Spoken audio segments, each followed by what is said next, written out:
이력적으로 보이고 계속적인 보이기 때문에 이 사람을 채용해야 될 가 생기게 되는 거겠죠. 제가 굉장히 깊이 있는 팁을 드렸기 때문에 이래도 되나요?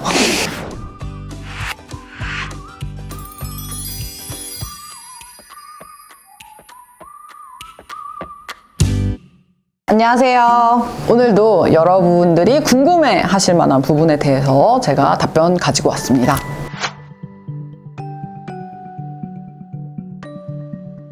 이직 컨설팅을 해보다 보면 그 전에 했던 직무가 아닌 새로운 직무를 하거나 커리어를 발전시켜서 다른 방향으로 틀고 싶어 하시는 분들을 만나는데요. 제일 많이 물어보시는 게 경력 인정에 대한 부분, 신입으로 다시 갈 수 있냐에 대한 부분을 많이 물어보세요. 예를 들어서 영업이나 영업관리를 한 3년 정도 하신 분이 이직을 하려고 하는데 30대 초반이에요. 그리고 하고 싶은 업무가 예를 들어 마케팅이나 인사같이 전혀 그 전에 했던 일과는 상관성이 없는 일을 한다고 해볼게요. 자, 여기서 문제는 저는 뭐 신입으로 들어가도 상관이 없고 중고 신입처럼 처음부터 다시 시작해도 상관이 없다라고 얘기를 해주세요. 저는 먼저 뭐부터 점검을 하냐면 그 전에 이력을 가지고 연계성이 있는 이력들로 만들어서 이력을 인정받을 수 있는가를 먼저 봐요. 이 3년이란 이력 자체를 이제 지원자의 입장에서는 이걸 버리고라도 새로 일을 시작할 수 있다라는 관점으로 접근을 하겠지만 이 3년이라는 경력 자체가 나중에는 조금 크게 작용할 때가 있는데요. 예를 들어서 연봉을 협상할 때 연봉 테이블에 앞자리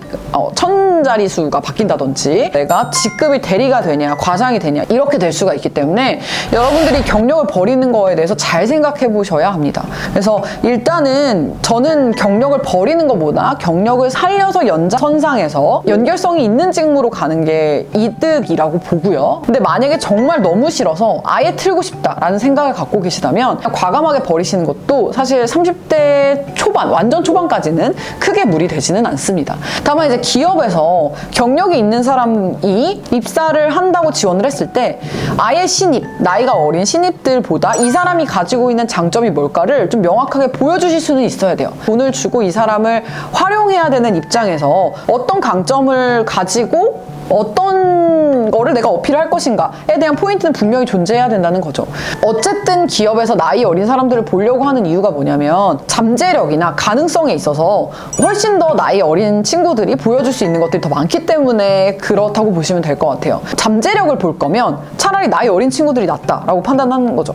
그래서 여러분들이 어필하실 건 잠재력이나 가능성이 아닙니다. 내가 이 직무를 함으로써 이런 것들을 배웠고 이런 것들이 어떻게 도움이 될 것이다 라는 것들을 포인트로 보여주셔야 돼요. 그래서 아까처럼 이제 영업이나 영업 관리를 하신 상태에서 인사나 마케팅을 간다라고 했을 땐 인사 쪽으로 예를 들어 간다라고 하면 영업 교육이나 영업 관리 쪽으로 빠져서 HRD 쪽이랑 연결하시는 게 나을 수 있고요.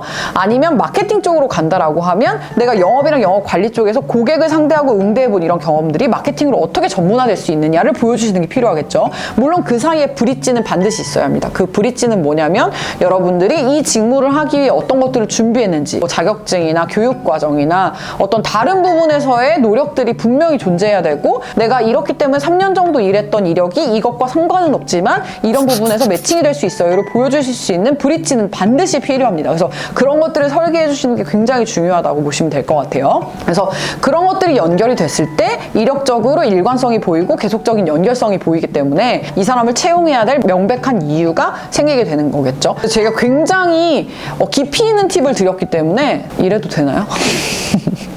그리고 이제 직무 변경에서 이렇게 이직을 했을 때 경력이 인정이 되냐에 대한 부분을 생각해보면 물론 경력이 인정이 될 수도 있고 안 될 수도 있고 되게 애매하죠. 기준이 다 다르고요. 여러분이 면접을 어떻게 보시고 이 이력을 어떻게 어필했냐에 따라서 이건 달라져요. 근데 저는 뭐라고 항상 얘기하냐면 최대한 어필할 수 있는 방법을 찾아야 되고 단 1년도 깎이지 않도록 여러분이 노력을 해주셔야 된다 라고 항상 말씀을 드립니다. 그리고 이제 이런 사례 말고 어떤 사례가 있냐면 대기업에서 여러분이 7년차, 8년차 이런 경력을 가지고 계시다면 아마 직무 전환이 사내에서 이루어진 경우가 있을 거예요. 아니면 사업 부문이 바뀌었거나 이런 경우도 사실 이직할 때 정말 고려해야 될 요소가 많아요. 어떤 상황이냐면 예를 들어서 좀 보여드릴게요. 제가 실제로 컨설팅을 했던 케이스이기도 하고요. 7년 정도의 경력이 있는데 4년 동안 마케팅을 했어요. 근데 3년 동안 인사팀을 했어요. 자, 이런 경우 인사팀으로 발령이 난 거예요. 근데 여기서 문제는 뭐냐면 내가 인사팀으로 갈 거야, 마케팅팀으로 갈 거야에 따라서 커리어 인정 범위가 달라지고요. 그 다음에 이 커리어 인정 범위에 따라서 연봉이랑 연차가 달라집니다. 자, 이게 얼마나 큰 문제인지를 잘 생각해 보셔야 돼요. 7년 동안 하나의 업무를 했을 때는 7년 경력에 8년 차가 되는 거고 과차장급이 되는 거겠죠. 그리고 7년 차 경력에 8년 차 연봉으로 측정이 됩니다. 더구나 이제 마케팅을 가게 되면 감각을 다 잃은 상태에서 이직을 해야 되는 거기 때문에 기업에서 굳이 마케팅으로 채용해야 될 이유에 대해서 생각을 해봐야 되는 문제가 생기겠죠. 그 다음에 그 4년 동안의 경력을 온전히 다 인정받을 수 있느냐에 대한 문제도 있습니다.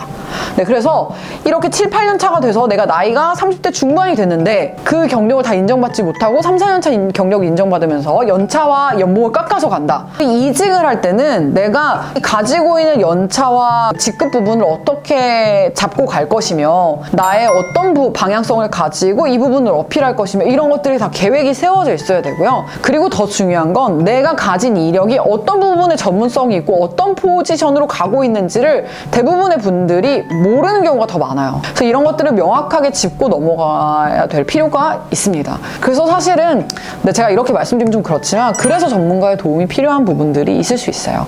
그래서 여러분들이 좀 한번 생각해보고 짚어가셨으면 하는 부분이어서 말씀드렸습니다. 네, 오늘 준비한 부분은 여기까지고요. 여러분들 궁금하신 내용이 있거나 알고 싶으신 내용 있으시면 댓글로 달아주시고요. 네, 오늘도 고생 많으셨습니다. 안녕, 다음 시간에 만나요.